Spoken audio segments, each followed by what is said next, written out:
మీ నియోజకవర్గానికి సంబంధించి మీరు ఇప్పుడు మళ్ళీ గెలిచారు, దానికి సంబంధించి ఈ 2 సంవత్సరాల్లో ఏమైనా పనులు ముందుకెళ్ళాయా? అసెంబ్లీలో ఏ అంశాల మీద మాట్లాడారు? ఎంతవరకు మీరు ఇచ్చిన హామీల అమలు కోసం మీరు ప్రయత్నం చేస్తున్నారు? ఇప్పుడు మీరు చూస్తూనే ఉన్నారు అసెంబ్లీని, వాళ్ళు ఏది మాట్లాడినా దాన్ని పాజిటివ్ గా తీసుకునే ఆలోచన వాళ్ళకి లేదు. బుల్డోజ్ చేయడం తప్పించి ఇంకోటి కాదు. నియోజకవర్గంలో మేము తీసుకొచ్చినటువంటి ఎస్డిఎఫ్ లో కానీ, టీఈఎఫ్ఐడిసిలో కానీ, ఎంఆర్ఆర్ లో కానీ ఆ వర్కులన్నీ వీళ్ళు అధికారంలోకి రాగానే క్యాన్సిల్ చేసిండ్రు. చేసిన వాటికి బిల్లు కరెక్ట్ గా ఇవ్వట్లేదు. పైగా ఈరోజు కొత్త వర్కులు ఈ మధ్య కాలంలో ఏదో శాంక్షన్ చేయించారు. అవి కూడా వర్కులు నాణ్యతతో కూడుకున్న వర్కులు జరగట్లేదు.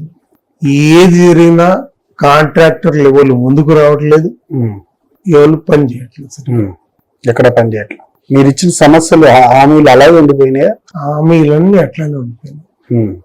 కానీ బాధ్యత మీ మీద కూడా ఉంటది కదా, దానికి ఫైట్ చేస్తాం. దానికి ప్రజలు మాకు అవకాశం ఇచ్చింది ఎందుకు? చేస్తామన్న నమ్మకంతో ఇచ్చింది. నమ్మకాన్ని ఒమ్ము చేసే ఆలోచన మాకు లేదు. చేయకపోతే ప్రజా సమస్యల మీద కొట్లాడతాం, ప్రజల గొంతుకై మేము అసెంబ్లీలో వినిపిస్తాం. మీరు 10 మంది ఎమ్మెల్యేలు పార్టీ మారి అటువైపు వెళ్ళినప్పుడు ఆ ప్రభుత్వాన్ని కూలగొట్టాలనే ఆలోచనతోనే ఆయన జాగ్రత్త పడ్డారని చెప్పి ఆయన చెప్తా ఉంటారు. ఇప్పుడు కూడా ఉప ఎన్నిక కానీ బీఆర్ఎస్ కి అనుకూలంగా వస్తే రాష్ట్రంలో ఏదైనా జరగచ్చని కేటీఆర్ గారి వ్యాఖ్యలను ఎట్లా చూడాలి? మరి రాష్ట్రంలో ఏం జరుగుతుంది? BRS party Jubilee Hills గెలిపోతున్నది.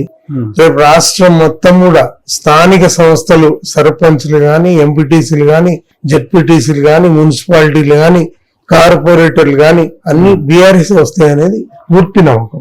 ఇది మితిమీద ఆత్మవిశ్వాసం లేదా గ్రౌండ్ రియాలిటీ ఎలాగుందా?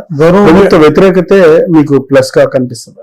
మీరు ఒక్కసారి గ్రామీణ ప్రాంతాలు వెళ్ళి మీరు సర్వే చేస్తే మీకు అర్థమైపోతుంది.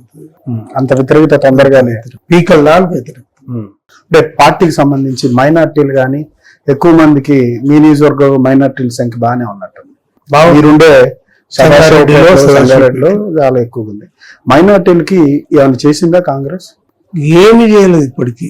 మోజంలకు ఏం చేయలే, ఇమాములకు ఏం చేయలే. మా దగ్గర మైనార్టీ గురువుల పాఠశాలలు ఉన్నాయి 2.